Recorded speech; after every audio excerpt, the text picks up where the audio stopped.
सुप्रभात महाराज।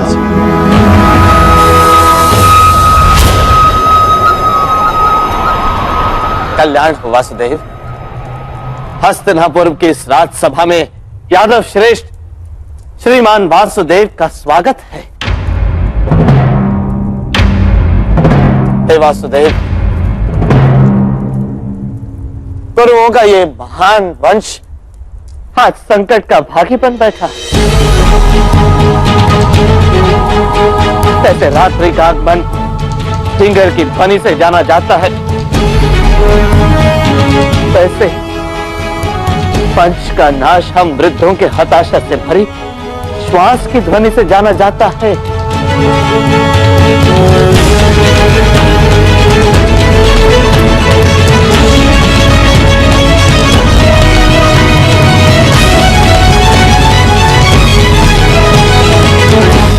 हे वासुदेव,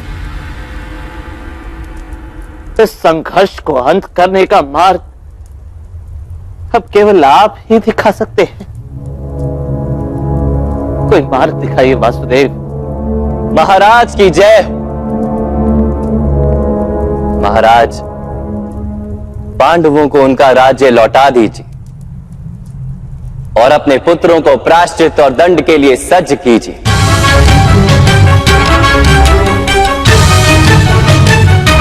उनके प्राण नहीं जाएंगे, मैं वचन देता, किंतु उन्हें अपने सम्मान को छोड़ना होगा। यदि इतना मान्य है तो ये युद्ध टल सकता है।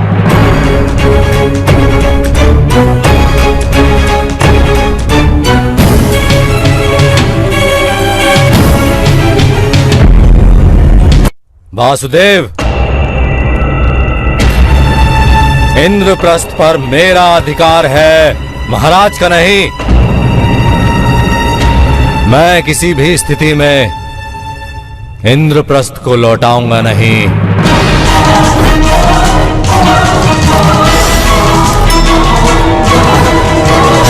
और जब तक पांडव इंद्रप्रस्थ के राजा नहीं, उन्हें युद्ध का अधिकार ही नहीं। वासुदेव, अन्याय के विरुद्ध युद्ध करने का अधिकार सबका है युवराज।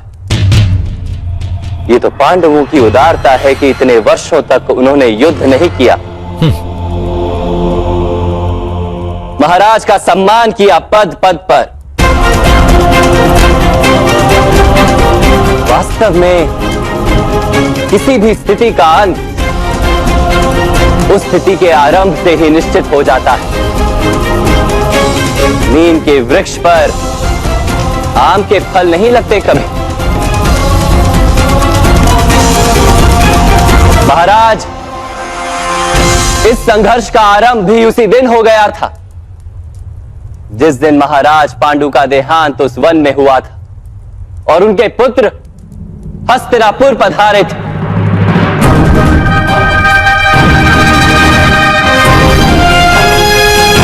आपने यदि उसी दिन राजकुमार युधिष्ठिर को युवराज घोषित कर दिया होता तो ये स्थिति ही उत्पन्न नहीं होती, किंतु आपसे आपके सिंहासन का मोह त्यागा नहीं गया।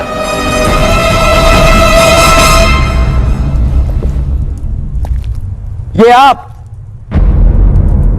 इस प्रकार की भाषा का प्रयोग कर रहे हैं वासुदेव? आप शांति का प्रस्ताव लेकर आए हैं या संघर्ष का आवाहन देने? गांधार राज, सत्य को अपमान वही मानता है जिसे असत्य से कोई लाभ हो। किंतु सत्य तो यह है वासुदेव कि एक राजा का पुत्र ही राजा बनता है। किंतु आप तो कार्यकारी राजा हैं महाराज।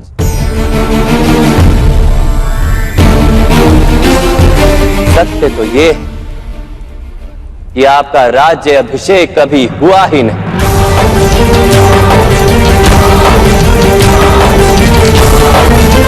तो आपके पुत्रों को सिंहासन किस प्रकार प्राप्त हो सकता है?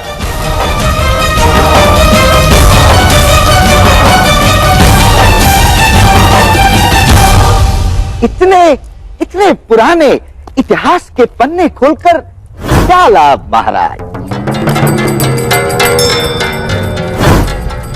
वासुदेव, सत्य तो यह है कि युद्ध सभा के अंत में पांडवों ने स्वीकार किया था कि वो 1 वर्ष का अज्ञातवास भोगेंगे,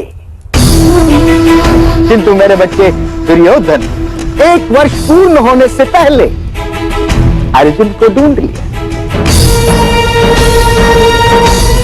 हम पांडवों को वनवास से मुक्ति देने को सज्ज हैं, यदि वे युद्ध का हठ छोड़ दें। मंदिर के प्रांगण में करने से भी अनुचित कार्य उचित नहीं हो जाता गांधार राज। युद्ध सभा ही अधर्म थी, इसलिए उसके परिणामों का कोई महत्व नहीं।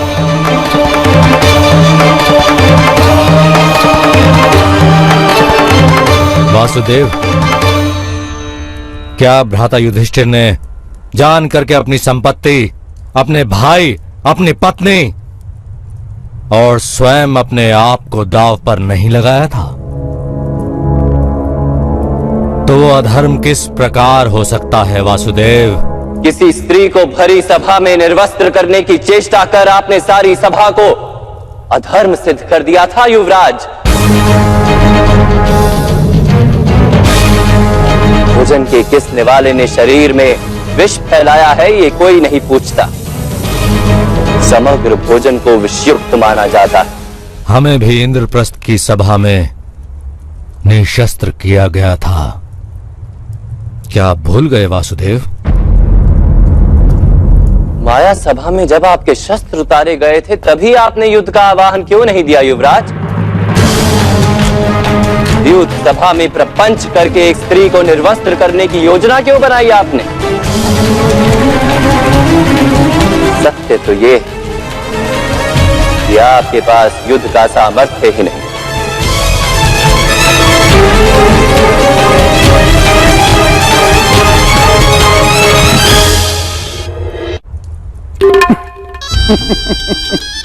वासुदेव, उस युद्ध सभा में महामहिम भीष्म भी थे, महागुरु द्रोण भी थे।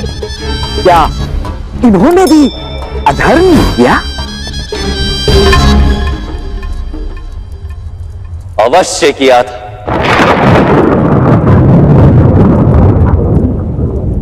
जब समग्र भवन गिर रहा हो तो द्वारपाल केवल द्वार की रक्षा नहीं कर सकता गांधार राज। जब समाज के विरुद्ध कोई अपराध कर रहा, जब मानवता के विरुद्ध कोई अपराध कर रहा, तो केवल अपने व्यक्तिगत धर्म को संभालना अनर्थकारी होता है। धर्म का ये ऐसा विचित्र रूप है जिसे मैं मान्य नहीं कर सकता।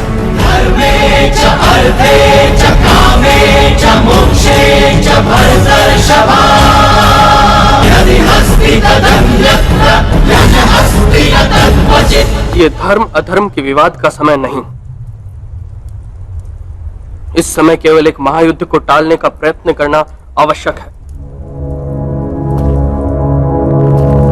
और इसीलिए मैं शांति का प्रस्ताव लाया हूं महामंत्री। और मुझे ये प्रस्ताव मान्य नहीं है।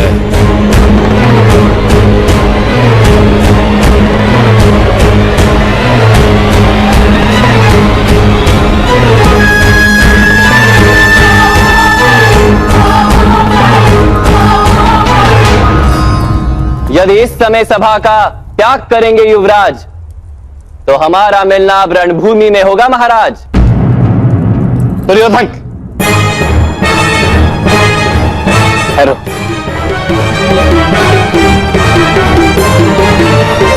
वासुदेव,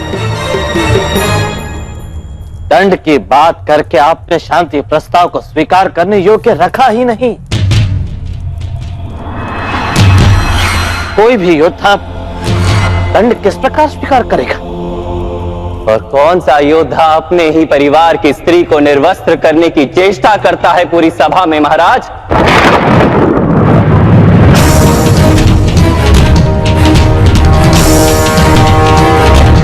और अपराध करने के पश्चात दंड से भयभीत होने का क्या तात्पर्य है? किंतु फिर भी मैं वचन देता, द्रुपद कन्या के चरण स्पर्श कर क्षमा मांग ली जाए तो पांडव उसे भी दंड मान लेंगे।